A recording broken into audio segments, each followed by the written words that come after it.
ডিট্ৰেনজেটিভ verb কি নাইবা আমি কেনেকৈ বিচাৰি উলিয়াম আৰু ডিট্ৰেনজেটিভ ভাৰ্বে আমাক কিদৰে সহায় কৰিব এই বিষয়ে আপুনি আজিৰ এই ভিডিঅ'টোত অতি সহজতে বুজিব পাৰিব।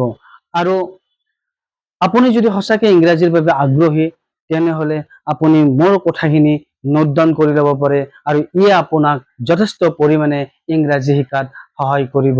চ' মই দেৰি নকৰি আজিৰ মূল পইণ্টলৈ আহিছোঁ যে আমি আজি ডিছকাছ কৰিম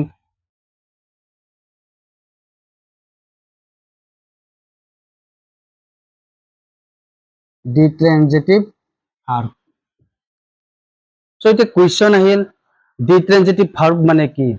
আপুনি অতি সহজে বুজিব পাৰিব ditransitive verb is a verb that takes two objects in a sentence. অৰ্থাৎ ডিট্ৰেনজেটিভ ভাৰ্বে এটা সেন্টেন্সত দুটা অবজেক্ট লয়, তেতিয়াহে ভাৰ্বটো ডিট্ৰেনজেটিভ ভাৰ্ব বুলি বিবেচিত হ'ব। এই কথাখিনি আমি ভালদৰে আয়ত্ত কৰাৰ কাৰণে মই কেইটামান এক্সাম্পল লৈছোঁ, আপুনি লক্ষ্য কৰক। He is playing football. এই যে আপুনি প্ৰথম সেন্টেন্সটো দেখিছে, এই ভাৰ্বটোৰ পিছত ইয়াতে এটা অবজেক্ট আছে। প্লেইংটো এটা ভাৰ্ব, ভাৰ্বৰ পিছত এটা অবজেক্ট আছে। অৰ্থাৎ ভাৰ্বৰ পিছত যদি এটা অবজেক্ট থাকে তেতিয়া আমি এই ভাৰ্বটোক আমি ট্ৰেনজেটিভ ভাৰ্ব বুলি কওঁ। মই আগৰ ভিডিঅ'ত এই বিষয়ে কৈছোৱে। আকৌ মই এটা সেন্টেন্স লৈছো, হি ইজ স্লিপিং, তেওঁ টোপনি মাৰি আছে। এই ভাৰ্বটোৰ পিছত অবজেক্ট নাই, অবজেক্ট নোহোৱাকৈ এটা সেন্টেন্স কমপ্লিট হৈছে। যদি অবজেক্ট নোহোৱাকৈ এটা সেন্টেন্স কমপ্লিট হয় তেনেহ'লে আমি তাক ইনট্ৰেনজেটিভ ভাৰ্ব বুলি বিবেচনা কৰিম। এতিয়া মূল কুৱেশ্যনটো হ'ল, মই ডিট্ৰেনজেটিভ ভাৰ্বৰ বিষয়ে কোৱাৰ আগত এই দুটা এক্সাম্পল কিয় লৈছো আপুনি এতিয়া বুজিব পাৰিব।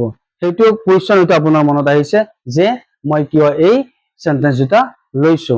তাৰ উত্তৰ পাবলৈ আপুনি এই সেন্টেন্সটো ভালদৰে লক্ষ্য কৰিব লাগিব। He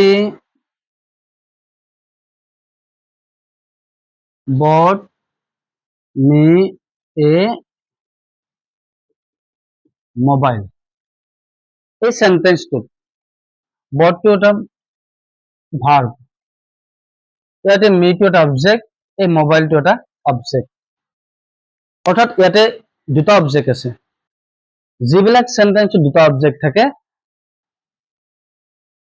সেই সেন্টেন্সত যিটো ভার্ব থাকে তাক আমি ডিট্ৰেনজেটিভ ভাৰ্ব বুলি কম। এটা অবজেক্ট ডাইৰেক্ট হিচাপে ইউজ হ'ব আৰু এটা অবজেক্ট ইনডাইৰেক্ট হিচাপে ইউজ হ'ব। ডাইৰেক্ট হিচাপে আমি কাক ইউজ কৰিম? বস্তু বিষয় যদি বুজায় সেটোক আমি ডাইৰেক্ট অবজেক্ট বুলি কম। অৰ্থাৎ তেওঁ কিনিছে, কি কিনিছে?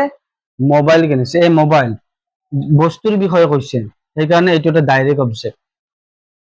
কাৰ বাবে কিনিছে? ফৰ হুম, কাৰ বাবে কিনিছে? মোৰ বাবে কিনিছে, সেইটো এটা ইনডাইৰেক্ট অবজেক্ট। আপুনি কথাখিনি নিশ্চয় বুজিব পাৰিছে। আকৌ মই বুজাত সুবিধাৰ বাবে এটা সেন্টেন্স লৈছো, আপুনি ভালদৰে চাব। He taught us English. তেওঁ আমাক ইংৰাজী শিকাইছিল। ইয়াতে taught ভাৰ্ব, এই ভাৰ্বৰ পিছত দুটা অবজেক্ট আছে, us এটা অবজেক্ট, ইংলিছ এটা অবজেক্ট। মই অলৰেডি কৈছোৱে, কাক শিকাইছে? আমাক, অৰ্থাৎ মানুহক বুজাইছে আমাক, সেইকাৰণে এইটো এটা ইনডাইৰেক্ট অবজেক্ট। কি শিকাইছে? এটা বস্তু, সেইটো এটা ইংলিছ, ইংলিছ শিকাইছে। কি শিকাইছে? ইংলিছ, এইটো এটা ডাইৰেক্ট অবজেক্ট। ডাইৰেক্ট অবজেক্ট বুলিলে আপুনি এইটো বুজাব কি বস্তু বুজাইছে, সেইটো এটা ডাইৰেক্ট অবজেক্ট। আৰু ইনডাইৰেক্ট অবজেক্ট আপুনি এনেকে বুজি ল'ব যে মানুহক, একদম সিম্পল ভাষাত মানুহক যদি বুজায় তেনেহ'লে ইনডাইৰেক্ট অবজেক্ট।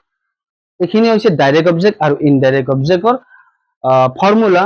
কিন্তু আমাৰ টপিক অনুযায়ী যে আছিল কি ডিট্ৰেনজেটিভ ভাৰ্ব। সো ডিট্ৰেনজেটিভ ভাৰ্ব এই সেন্টেন্সটো ডিট্ৰেনজেটিভ ভাৰ্ব হিচাপে এই ভাৰ্বটো বিবেচিত হ'ব, কাৰণ ইয়াতে দুটা অবজেক্ট আছে। যদি এই সেন্টেন্সত এটা অবজেক্ট নাথাকে তেনেহলে ইনট্ৰেনজেটিভ ভাৰ্ব, যদি এটা অবজেক্ট থাকে এই সেন্টেন্সটোত তেনেহলে ট্ৰেনজেটিভ ভাৰ্ব। এতিয়া মূল কোৱেশ্চনটো হ'ল কোনবিলাক ৱৰ্ড জেনেৰেলি, কোনবিলাক ভাৰ্ব জেনেৰেলি ডিট্ৰেনজেটিভ ভাৰ্ব হিচাপে ইউজ হয় সেই বিষয়ে আপুনি জানিব লাগিব। তাৰ বাবে আপুনি কপি কৰি লওক যে গিভ, টেল,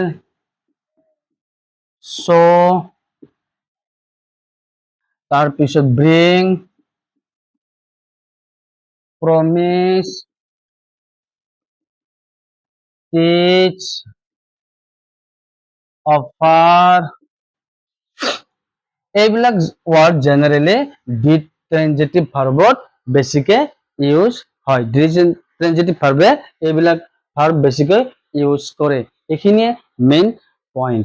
আৰু ইয়াৰ দ্বাৰা আপোনাৰ কি লাভ হ'ব যে আপুনি সেন্টেন্স এটাত বিচাৰি উলিয়াব পাৰিব যে সেন্টেন্সটো ডাইৰেক্ট অবজেক্ট কোন, ইনডাইৰেক্ট অবজেক্ট কোন, আৰু এইবোৰ যেতিয়া আপুনি বিচাৰিব পাৰিব তেতিয়া আপুনি ভয়েস চেঞ্জ কৰোতেও আপোনাৰ সুবিধা হ'ব। এইখিনি আজি মেইন পইণ্ট। সো আজিলৈ এৰিছো। Thank U.